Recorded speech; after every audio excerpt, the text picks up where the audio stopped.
Hi, I'm Tim. Welcome to Watchbox, and thanks for logging on. If you love this watch, email me, tmosso at thewatchbox.com. It's in the description below. Your purchase and pricing question email line for buying this or any watch you see here on Watchbox Reviews. Email me at tmosso at thewatchbox.com.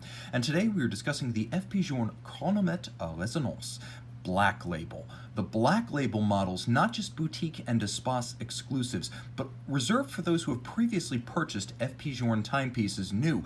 And there's a limit on how many of any given model can be sold even through those rarefied channels. So these are the scarcest standard production FP Journe timepieces. The Black Label reserves the black dial and the platinum case exclusively for this rarefied collection. Now, the watch is easy to wear. It's traditional FP Journe 40mm sovereign case, 9mm thick, 48mm lug-to-lug, 20mm between the lugs, and the 40mm case, being relatively thin, is a great match for a small wrist, partially because the lug span is constrained, and it is, as you can see, it doesn't extend beyond my wrist, but there's also the turn of the lugs. Note how sharply downturned they are. They rotate 90 degrees from the horizontal of the case, so you can wear this watch on a wrist as small as 13.5 centimeters circumference and easily slide it underneath a dress cuff.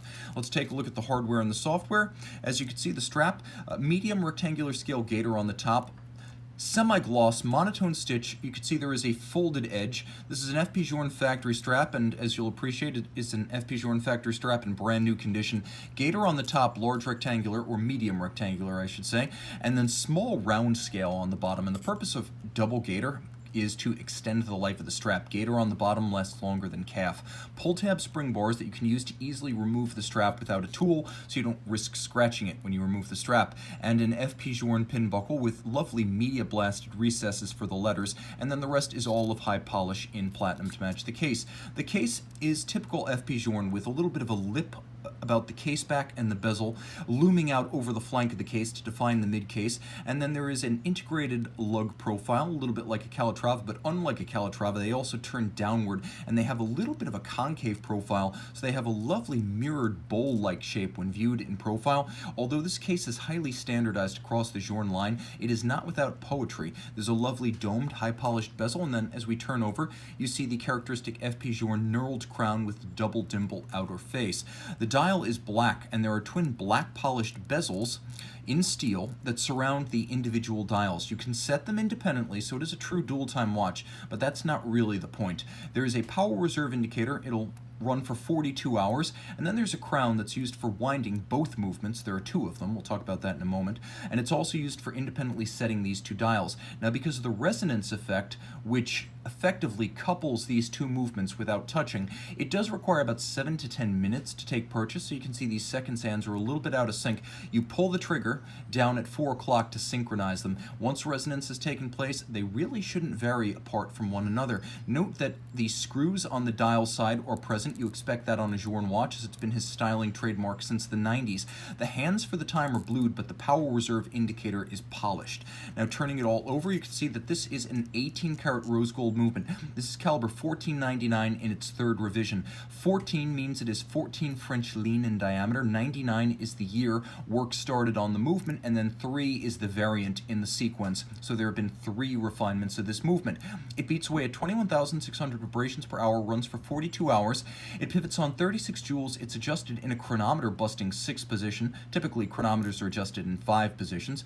You can see that this is a timepiece that features an 18-karat rose gold movement. It's like holding a large gold dollar in your hand. I've held the blank before machining of an FP Journe movement, and it has incredible mass. 18-karat bridges and plates. The movement is solid gold. Now you have 2 different barrels, 2 different drivetrains, 2 different Swiss lever escapements, you can see them, and then 2 different balances on 2 different balance cocks, and there is no connection between them.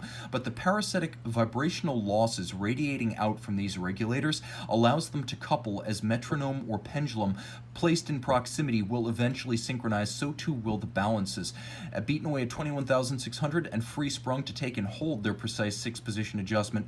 After they are resonating, if one speeds up by means of shock or position, the other will tend to slow it down and vice versa, and that is the point. It's inherited from an antique-Janvier clock concept pioneered by the 18th century clockmaker, and FP Journe in fact owns some of his work, and that was the inspiration here. Prior to FP Journe, the phenomenon had never been tested in a watch. Now you'll also appreciate the quality of the finish as there's engine turning on the base plate. You can see there's a great deal of black polish, including on the rack and pinion, used to adjust the distance between the balances. Black polished screw heads, lovely Côte de Genève horizontal across the bridges, and you can see there is a mirrored anglage on the edge of every bridge. It is a handsomely executed movement, and with a platinum case and a gold movement, it is a timepiece that has incredible heft on the wrist. It feels very substantial.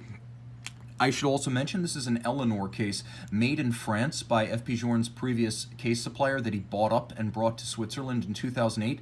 So considering Black Label started in 2008 and Eleanor cases made in France were phased out after that period, this is an uncommon combination of an Eleanor case and a Black Label. You can own this exclusive Black Label chronometre à resonance.